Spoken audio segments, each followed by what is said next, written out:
Chers amis, le bonjour, bienvenue dans cette suite de vidéos consacrée à la programmation en Java sous Processing. Et dans cette vidéo, je propose qu'on mette en place les musiques et les animations sonores. Pour ce faire, on va avoir besoin d'une bibliothèque externe à Processing. Cette bibliothèque s'appelle Minim.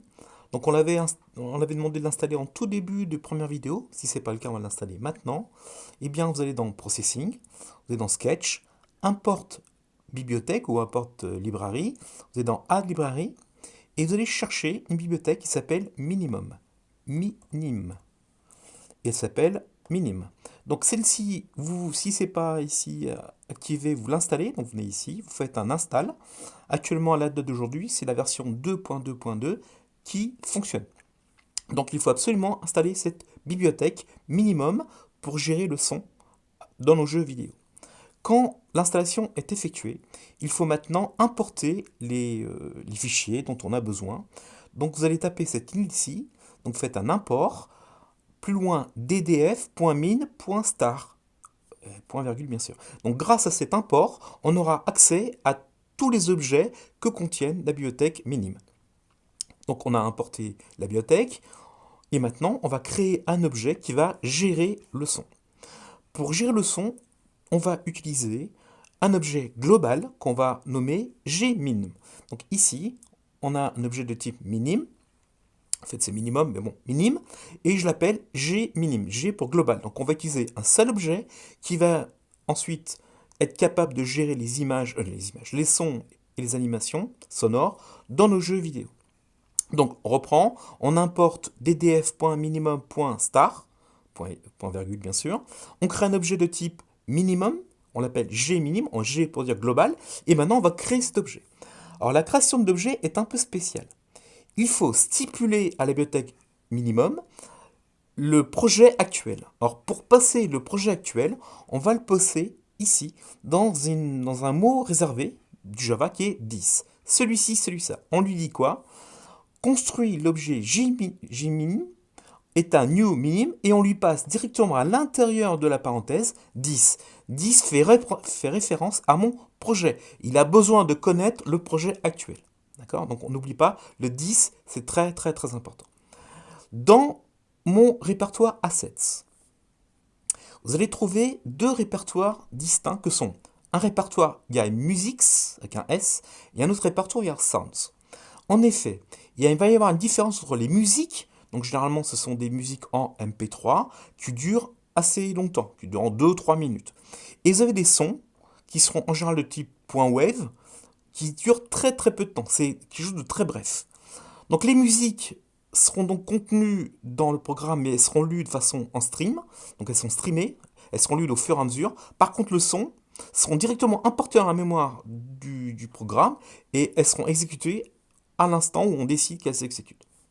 De fait, les amis, dans Musics, vous allez trouver actuellement dans le répertoire deux musiques, sound.mp3 et menu.mp3, devant vous. Et dans Sounds, j'ai placé trois fichiers de .wave, d'accord? Donc il n'y a pas de compression, c'est des .wave. Donc dans les fichiers mp3, on est compressé, dans les fichiers .wave, on n'est pas compressé. Donc ici, vous avez trois fichiers .wave qui vont nous aider ensuite pour réaliser des animations sonores. Un premier fichier qui s'appelle bump.wave.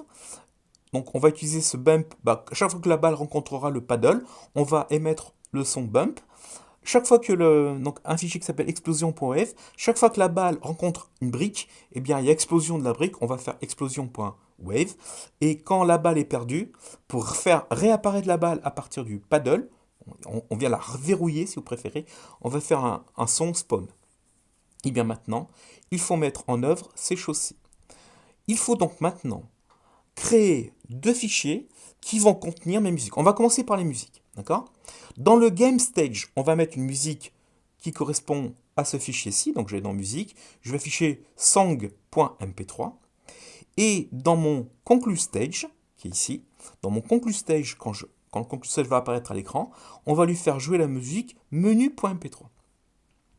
Donc je vais dans game stage. Je vais créer un objet très particulier à la bibliothèque minimum. Cet objet porte un nom un peu spécial, c'est un audio player. Il faut que je crée un audio player. Donc ici, je vais mettre musique, voilà, et je vais créer de façon privée un objet qui a pour nom audio player. Il faut lui donner un nom. On va l'appeler game music. Et pour l'instant, comme d'habitude, adresse nulle. Alors comment construire cet objet audio player?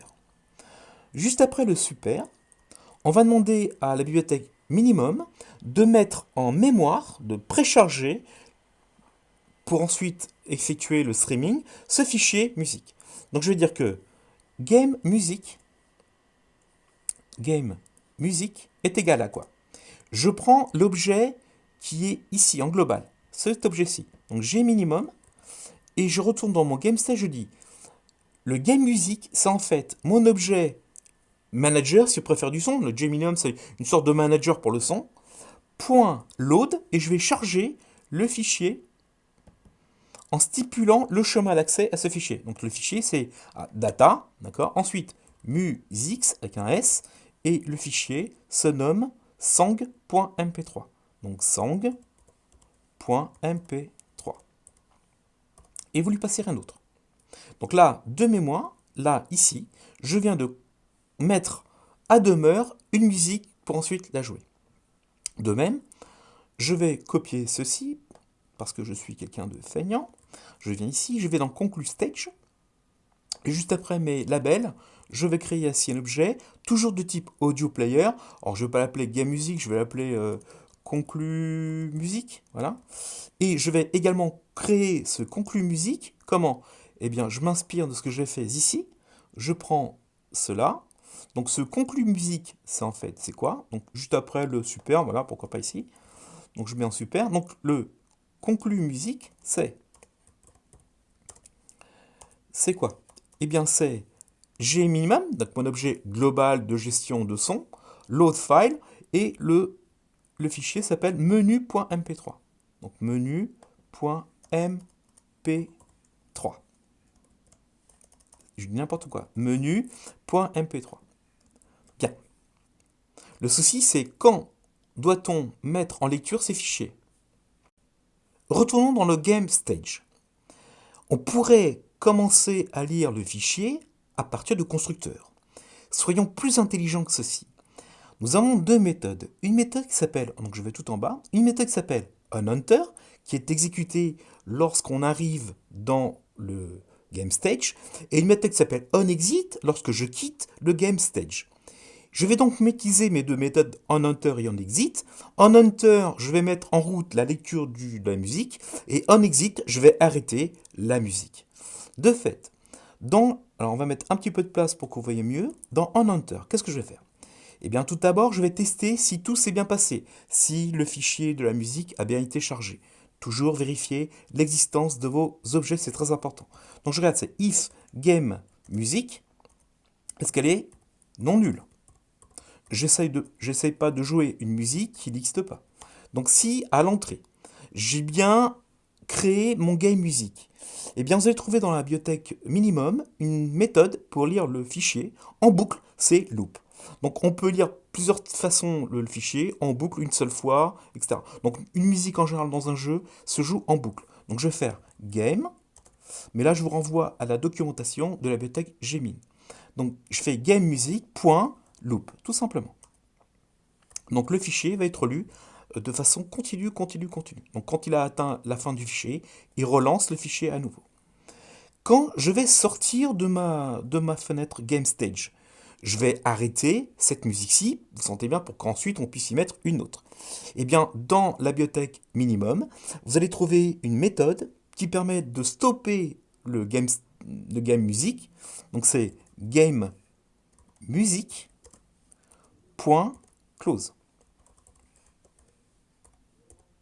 Et ceci fait que la musique va s'arrêter.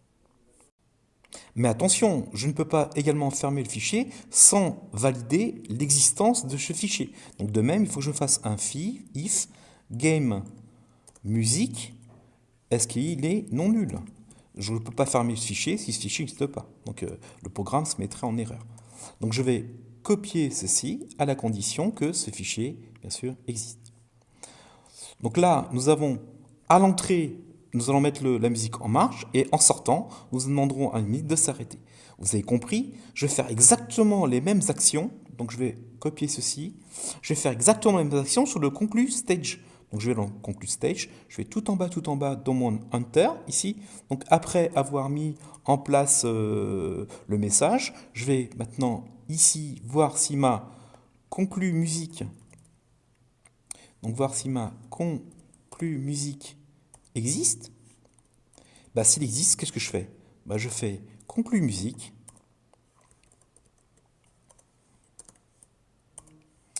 Je fais conclu musique, loop. Et en sortant, je vais encore une fois copier ceci, CTRL-C. Je viens ici, CTRL-V. Alors, je vais descendre pour que vous voyez bien la chose. Donc là, je vais vérifier que contrôle musique existe en faisant contrôle musique différent de nul. Et là, je vais demander à mon contrôle musique de s'arrêter. Nous allons donc tester la chose. Quand je vais lancer le jeu, il y a deux musiques qui vont apparaître. Une première musique dans le game stage. D'accord? Le game stage s'arrêtera. La musique s'arrêtera également parce qu'on aura fait le on exit. Puis on va lancer le conclu stage. En enter dans le conclu stage, on va mettre en place la musique de conclu stage. Et en sortant du conclu stage, tout va s'arrêter, ainsi de suite. Lançons la chose. CTRL S, CTRL R. Donc une musique de fond doit apparaître. On appuie sur la touche. Mauvais. Oh, je suis mauvais. 3 points. J'ai plus le point de vie. Attention, la prochaine fois que je perds, je dois rentrer dans la fenêtre de conclusion.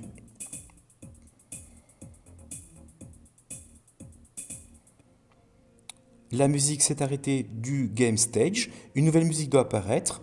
Et quand je vais appuyer sur la touche Enter, je vais retourner dans le game stage avec une nouvelle musique. Vérifions. Enter.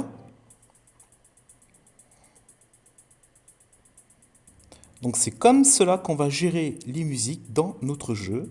Donc chaque stage aura une musique qui lui est propre.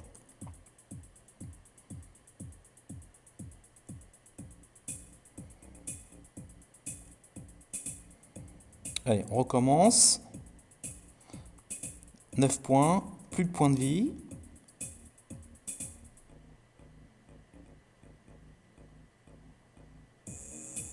Attention. Pof! Et maintenant, en faisant escape, donc échappe, tout va s'arrêter traitement. Bien, intéressons-nous maintenant à la création des animations sonores. Pour gérer les sons, la bibliothèque Minimum va utiliser un nouvel objet qui s'appelle Audio Simple. Donc, on va créer 3 sons que sont le spawn, l'explosion et le bump. De fait, je crée mes 3 objets comme ceci. Je fais un private, je crée un objet particulier qui s'appelle Audio Simple et je vais lui mettre spawn. En fait, j'ai pris le même nom que le fichier. Je crée un audio simple, explosion, et un audio simple, bump. Maintenant, je vais créer ces fichiers. Donc, je vais ici et je vais, en feignant que je suis, je vais prendre cette chose-là. Et qu'est-ce qu'il faut faire? Il faut dire au logiciel de mettre en mémoire ce fichier-ci. C'est quoi? Bah, c'est mon objet global qui gère mes sons, donc gmin, point. Donc pour les musiques en MP3, on faut faire un load file, d'accord? Là, on fait un load simple, donc un échantillon. Donc on fait un simple.load et on prend simple.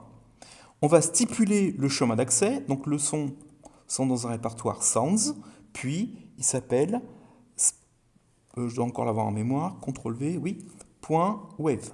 Ce sont des fichiers .wave. Ensuite, on va stipuler la taille du buffer mémoire pour contenir ce son. Donc en général, je prends 512. Après, à vous de voir en fonction de votre taille de fichier. 512, en général, ça marche pas trop mal. De même, je vais créer ensuite les musiques explosion. Donc je vais créer ici explosion. Donc explosion. Je vais créer un buffer en mémoire en faisant explosion égale gmin.load simple comme précédemment. Et le son, c'est sounds. D'accord? Puis on va dans explosion.wave. Et de même, je lui passe un buffer de 512 octets. Ensuite, il faut que je crée le son bump. Donc là, je viens d'ici, je fais bump, ce sera égal à G minimum, point load sample, donc cette chose-ci. Le répertoire est dans sounds, puis dans bump, point wave, et on va lui passer également une taille de 512 octets. Voilà, donc en mémoire, maintenant j'ai mes 3 sons. Je vais jouer mes sons. Alors comment jouer un son? Déjà, il faut savoir à quel moment jouer un son. Prenons par exemple le cas du bump. Prenons le cas du bump. Donc on va dans les inputs. Là, c'était pour tester si le joueur avait appuyé sur une touche ou l'autre. Donc le bump, il est où? Il est ici. Si la bille, donc si la balle, est en collision avec le paddle, et bien là, c'est le moment d'émettre le son bump. Pour émettre le son bump, il faut mettre le son à 0 et le relancer. D'accord? Si le son est en train de jouer, il faut le remettre à 0. Il y a une méthode dans l'audio simple qui nous permet de remettre la chose en route, c'est la fonction trigger. Vous faites donc un bump.trigger. Attention, c'est une fonction, n'oubliez pas les parenthèses. Et il ne faut pas que j'oublie d'écrire bump avec un P. Donc là, quand on va appeler la fonction trigger, eh bien, il va remettre le son à 0 et il va relancer le son. Ensuite, quand la balle est perdue, quand is ball collide, qu'est-ce qu'il faut faire comme son? Eh bien, on va émettre un son de spawn. Donc on fait spawn, donc apparition, point, trigger. Et on va rejouer le son trigger. Quand la balle, ici, est perdue, on remet le son qui va bien. On peut remettre aussi un petit son. Donc là, la balle, la matrice est entièrement détruite. Et bien de fait, on va remettre le son d'apparition. Voilà, on va rejouer ce son-là. Et quand... Ah non, il faut jouer ici. Non, c'est pas spawn qu'il faut jouer, c'est explosion. Hein? Chaque fois que la bille rencontre la matrice, donc un bloc, il y a explosion. Donc on reprend pour voir si on ne s'est pas trompé. Là, quand la boule est perdue, ici, donc la balle est perdue, de fait, on fait un spawn.trigger. Donc on reprend, qu'on soit bien clair. La balle est perdue. Donc la balle va passer en état de verrou, on perd un point de V et on joue le son spawn, apparition. La balle ici collide le paddle. Donc on fait, à chaque fois qu'il y a une collision entre le paddle et la balle, on émet le bump. Et lorsque la matrice est entièrement, lorsque la matrice is collide balle, donc en gros la balle vient en contact avec un bloc, eh bien on joue le son d'explosion. Et quand la matrice est entièrement détruite, on va passer la balle en état de verrou, et là on rejoue à nouveau le son de spawn. Bien, donc maintenant, en plus de mon musique, il va y avoir une apparition de son animé. Donc je vais me taire pour qu'on entende bien les sons par rapport à ma voix et par rapport au micro. On relance la chose.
Et bien grâce à la bibliothèque sympathique Minimum, on a pu mettre en place des musiques de jeu en tâche de fond. Elles se jouent de façon indéfinie, donc en boucle, et on a pu animer le paddle, la balle, les briques grâce à cette bibliothèque que je vous invite à installer et à regarder au niveau documentation comment elle fonctionne. Minimum, elle s'appelle.